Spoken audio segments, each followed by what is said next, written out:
नमस्कार। टॉकपेज इंडिया के YouTube channel पर टीपीआई खबरों का पोस्टमार्टम में मैं सुशील श्रीवास्तव।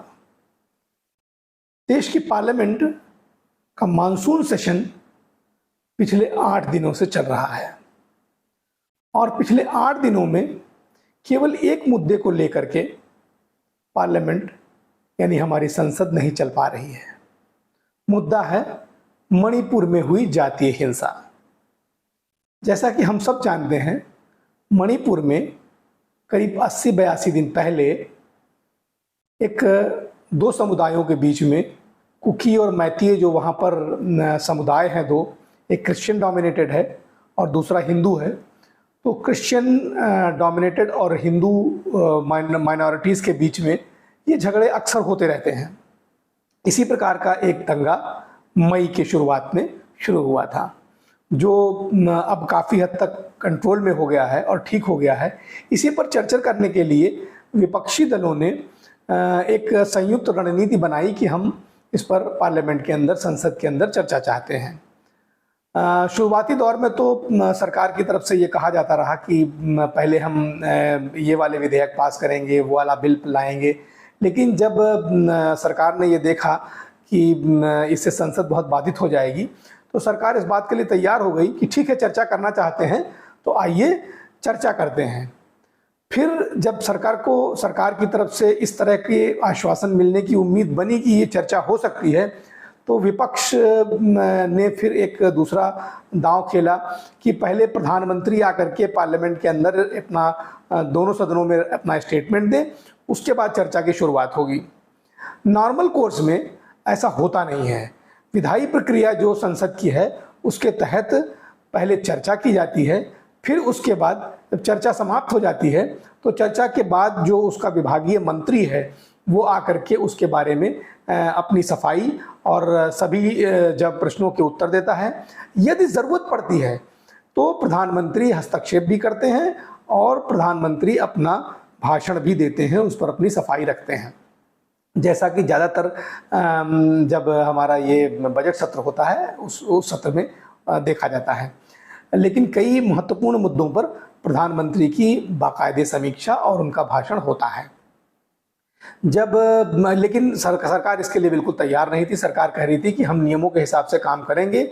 जो विभाग का मंत्री है, गृह मंत्री माननीय अमित शाह जी, वो अपना स्टेटमेंट देंगे। अमित शाह जी भी पार्लियामेंट में आए और आकर के उन्होंने 2 बार इस तरह की गुजारिश की कि आप लोग चर्चा करिए और माकूल समय पर हम पूरा जवाब देंगे और वहाँ की स्थिति के बारे में विपक्ष को और पूरे देश को विश्वास में लिया जाएगा।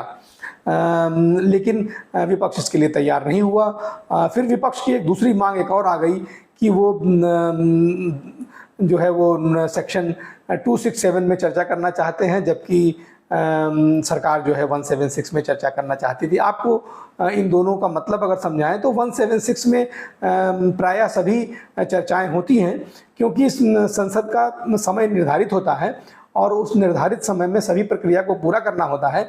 इसलिए 176 में एक समय को निश्चित कर दिया जाता है कि इतने समय के लिए 4 घंटे, 5 घंटे, 10 घंटे इस पर चर्चा की जाएगी और उसके बाद संबंधित मंत्री इसका जवाब देंगे।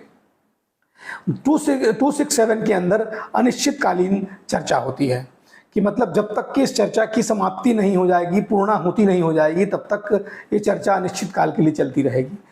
कोई भी चीज़, किसी भी चीज़ का एक अंत तो होता है। समय निर्धारित करना और समय के अंदर उस बात को महत्वपूर्ण तरीके से पेश करना ज़्यादा अच्छा होता बनस्बत अनिश्चितकालीन चर्चा करके और अनर्गल बातों में समय को बर्बाद करना।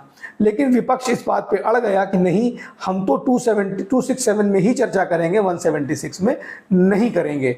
अब 2 बार लगातार कभी प्रधानमंत्री बोले तो हम शुरुआत करेंगे, कभी हम इस सेक्शन में चर्चा नहीं करेंगे, उस सेक्शन में चर्चा करेंगे। ये जैसे लगता है कि विपक्ष चर्चा करने में बहुत इंटरेस्टेड नहीं है। ऐसा सेंस जो है वो जनता के बीच जा रहा है। शायद विपक्ष इस बात को समझ नहीं पा रहा है। इसी बात को फिर उन्हें लगा जब कि शायद ऐसे मामले में फिर गंभीरता नहीं आई तो आने वाले चुनावों में उन्हें दिक्कत हो सकती है। इसलिए विपक्ष का जो एक इंडिया गठबंधन था बना हुआ है, वो गठबंधन मणिपुर के दौरे पर भी गया। मणिपुर का उन्होंने दौरा किया, वहाँ के लोगों से मिले, वहाँ के राज्यपाल से, वहाँ के और तमाम समुदायों के लोगों से उन्होंने वार्तालाप की। और अब वार्तालाप के बाद ऐसी उम्मीद जग रही थी कि वो संसद में जब आएंगे आज के दिन, तो वो इस पर एक गंभीर चर्चा करना की शुरुआत करेंगे और इस बात के लिए दबाव नहीं बनाएंगे कि किस सेक्शन में चर्चा की जाए या प्रधानमंत्री पहले आएँ और बोलें। लेकिन शायद विपक्ष की नीयत यही है कि विपक्ष जो है संसद में कोई कार्य नहीं करने देना चाहता है। वो नहीं चाहता है कि संसद के अंदर कुछ ऐसे बिल पास हों, कुछ ऐसे प्रोग्रेसिव काम हो जिससे देश की उन्नति और तरक्की हो। उन्होंने आज भी आकर के संसद को बाधित करना शुरू किया और वही पुराना राग कि पहले प्रधानमंत्री बोले और 267 में चर्चा हो। राज्यसभा में तो 2 बजे तक के लिए 2 बजे से चर्चा प्रारंभ करने के लिए राज्यसभा के सभापति ने अनुमति भी दे दी और हो सकता है उसके बाद चर्चा होने की संभावना हो, लेकिन विपक्ष वहीं उसी बात पर अड़ा हुआ है कि हम चर्चा जो है वो 267 में ही अनिश्चित काल के लिए करना चाहते हैं। क्यों करना चाहते हैं, कम से कम मेरी समझ में तो नहीं आया है। यदि आपकी समझ में आया हो तो आप उसे अपना कमेंट अवश्य देंगे। मुझे क्यों ऐसा लगता है कि हर बार संसद से पहले किसी न किसी मुद्दे को लेकर के लंबे समय तक के लिए संसद को बाधित करना क्या देश हित में है? क्या विपक्ष का ये काम नहीं है कि वो एक सकारात्मक भूमिका निभाए? मुझे लगता है शायद 2 टर्म में जाने के बाद, हार जाने के बाद से कुछ कुंठा बैठ गई है या क्या ऐसी स्थितियां आई हैं जिससे विपक्ष कुछ भी समझने को तैयार नहीं, जबकि विपक्ष के अंदर बहुत ही सीजन्ड नेता हैं और बहुत ही अच्छे और काबिल नेताओं की कोई कमी नहीं है वहाँ पर। सरकार की तरफ से भी मेरी कुछ बातें मुझे समझ में नहीं आती हैं।